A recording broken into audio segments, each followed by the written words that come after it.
अस्सलाम वालेकुम viewer, welcome to my channel. आप देख रहे हैं ड्रामा सीरियल मैं के आने वाले एपिसोड में देखेंगे मुबशरा पहले ही बहुत अपसेट होती है और वह अकेले बैठ कर सोच रही होती है अब मेरी तो तलाक हो गई है, मैं क्या करूँगा। लेकिन उसका भाई वहाँ से गुजरता है तो उसका भाई उसे कहता है कि जो कुछ हो रहा है तुम्हारी वजह से ही हो रहा है, और अगर तुम अपने शौहर के साथ अच्छी रहती तो उसने तुम्हें तलाक नहीं थी देनी। ये बात सुनकर मुबशरा को बहुत गुस्सा आता है और वो उसे कहती है अगर तुम मेरे भाई होते तो तुम उस दिन जब उसने मेरा हाथ उठाया तो उसको आगे से थप्पड़ लगाते, लेकिन तुम तो वहाँ खड़े होकर देखते रहे। और उसका भाई उसे कहता है ये जो कुछ हो रहा है तुम्हारी खुद की गलती है, पहले तुम खुद उसको के साथ शादी करके उसे गाय ले आई और फिर सब काम उससे ही करवाती है। एक दिन ऐसा तो होना ही था। बशरा को बहुत गुस्सा आता है और वो अपने भाई को कहती है अगर मेरे बस में होता तो मैं तुम्हें घर से निकाल देती, और जो तुम्हारी माँ तुम्हें यहाँ ही छोड़ गई है, अगर उसको इतना प्यार होता तुमसे तो वो तुम्हें अपने साथ ले जाती।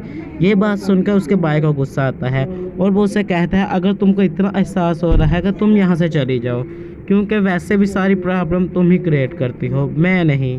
और वहाँ उसका वालिद आ जाता है तो उसका भाई उस वालिद को कहता है ये अपनी बेटी को समझा ले, ये हमेशा मेरे काम में काम आती रहती है और इस आज तक इसने कोई मुझे खुद की मर्ज़ी से काम करने नहीं दिया। उसका वालिद कहता है ठीक है मैं उसे समझा दूंगा। और दूसरी तरफ आप देखेंगे कि जैद की बहन इनके घर आती है तो उसका भाई उससे कहता है आज तुम यहाँ हमारे घर क्या लेने आई हो। वो कहते हैं मैं तुमसे ही मिलने तो आई हूँ, लेकिन वो कहता है आइंदा हमारे घर मत आना और मुझे तुमसे मिलने की कोई ज़रूरत नहीं। लेकिन उसकी बहन कहती है मुझे तुमसे बहुत प्यार हो गया है और मैं तुमसे शादी करना चाहती हूँ। लेकिन वो कहता है मैं तुमसे नहीं बल्कि आयशा से प्यार करता हूँ और उसके साथ शादी करने वाला हूँ। और ये सुनकर उसकी बहन चले जाती है और वो कहती है आइंदा मैं आपके घर नहीं आऊँगी और आप भी अपनी बहन को समझा ले कि वो हमारे घर मत आया करे। वो कहता है ठीक है मैं उसे समझा लूँगा, नहीं आएगा।